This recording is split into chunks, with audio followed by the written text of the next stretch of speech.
Hello ಗೆಳೆಯರೇ, welcome to S speech in Kannada channel.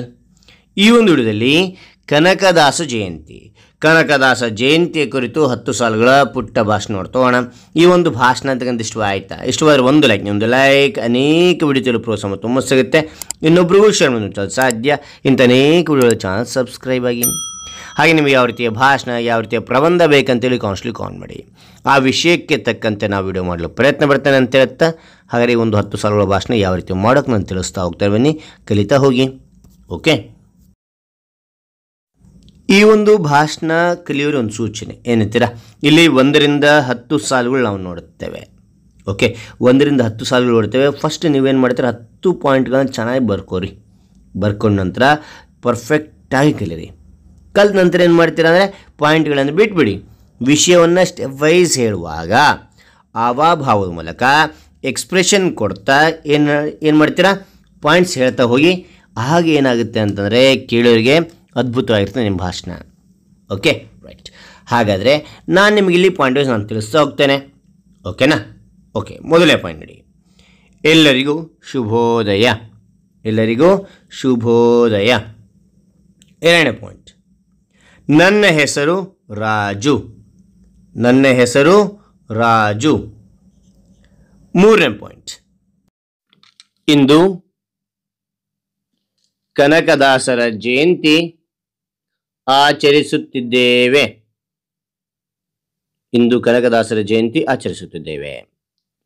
ನಾಲ್ಕನೇ point, ಈ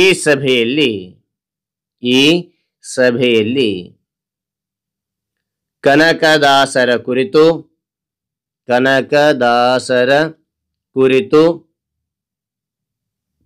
ಮಾತನಾಡಲು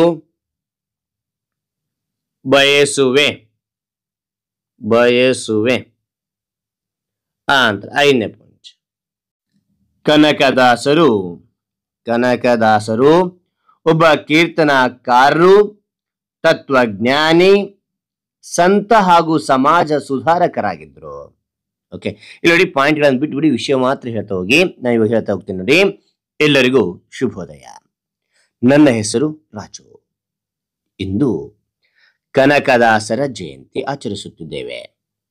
ಈ ಸಭೆಯಲ್ಲಿ ಕನಕದಾಸರ ಕುರಿತು ಮಾತನಾಡಲು ಬಯಸುವೆ ಅಂತ ಹೇಳಿದ್ರೆ ಬಯಸುತ್ತೇನೆ ಅಂತ ಹೇಳಿ.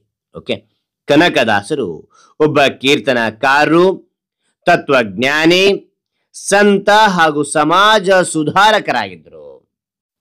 ಆರನೇ ಪಾಯಿಂಟ್ ನೋಡಿ, ಬೀರಪ್ಪ ನಾಯಕ ಹಾಗೂ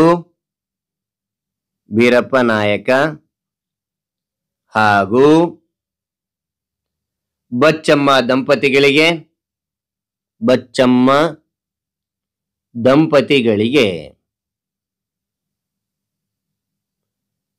ಬಾಡ ಗ್ರಾಮದಲ್ಲಿ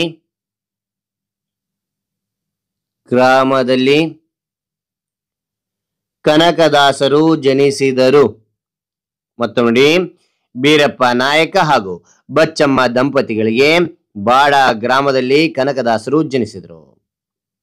ಏಳನೇ ಪಾಯಿಂಟ್, ಅವರು ದಂಡನಾಯಕರಾಗಿದ್ದು ನಂತರ ವೈರಾಗ್ಯಗೊಂಡು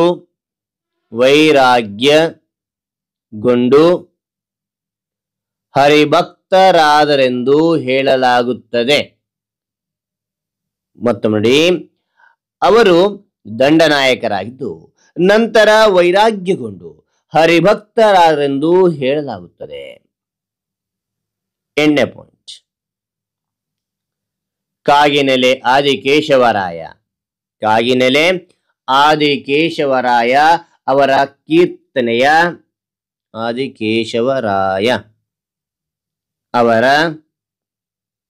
ಕೀರ್ತನೆಯ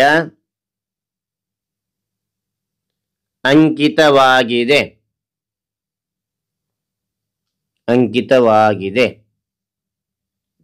9ನೇ ಪಾಯಿಂಟ್, ದಾಸ ಪರಂಪರೆಯಲ್ಲಿ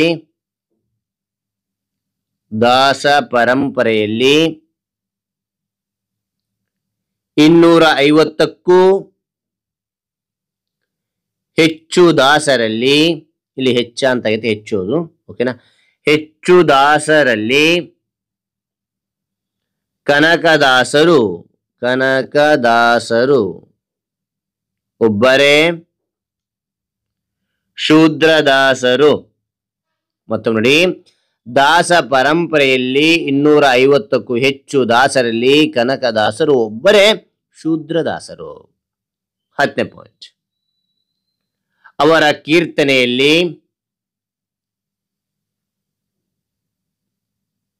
ಭಕ್ತಿ, ವೈರಾಗ್ಯ, ಭಜನೆಗಳಷ್ಟೇ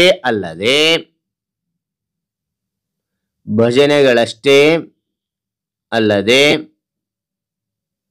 ಅಂದಿನ ಸಾಮಾಜಿಕ ವ್ಯವಸ್ಥೆ ವಿರುದ್ಧ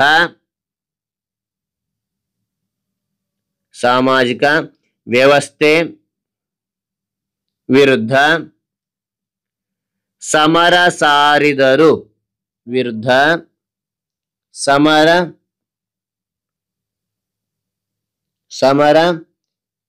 ಸಾರಿದರು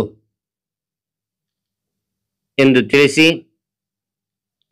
ತಿಳಿಸಿ ನನ್ನ ಈ ಭಾಷಣ ಮುಗಿಸುವೆ. ಜೈ ಕನಕದಾಸ, ಜೈ ಕರ್ನಾಟಕ ಮಾತೆ. ಮತ್ತೊಮ್ಮೆ ನೋಡಿ, ಅವರ ಕೀರ್ತನೆಯಲ್ಲಿ ಭಕ್ತಿ, ವೈರಾಗ್ಯ, ಭಜನೆಗಳಷ್ಟೇ ಅಲ್ಲದೆ ಅಂದಿನ ಸಾಮಾಜಿಕ ವ್ಯವಸ್ಥೆ ವಿರುದ್ಧ ಸಮರ ಸಾರಿದರು ಎಂದು ತಿಳಿಸಿ ನನ್ನ ಈ ಭಾಷಣ ಮುಗಿಸುವೆ. ಜೈ ಕನಕದಾಸ. ಹಾಗಾದ್ರೆ ಈ ಒಂದು ಭಾಷಣದಾಗ ಇಷ್ಟವಾದ್ರೆ ಒಂದು ಲೈಕ್, ಅನೇಕ ವಿಡಿಯೋಗಳು ಪ್ರೋತ್ಸಾಹ ತುಂಬಾ ಸಿಗುತ್ತೆ. ಇನ್ನೊಬ್ರು ಶೇರ್ ಮಾಡಿ ಸಾಧ್ಯ. ಇಂಥ ಅನೇಕ ವಿಡಿಯೋ ಚಾನಲ್ ಸಬ್ಸ್ಕ್ರೈಬ್ ಆಗಿ. ಮತ್ತೊಂದು ಹೊಸ ವಿಷಯ ಮತ್ತೊಂದು ಹೊಸ ವಿಡಿಯೋ ಭೇಟಿ ಆಗ್ತಾನೆ. Thank you for watching. Bye ಮಕ್ಕಳೇ.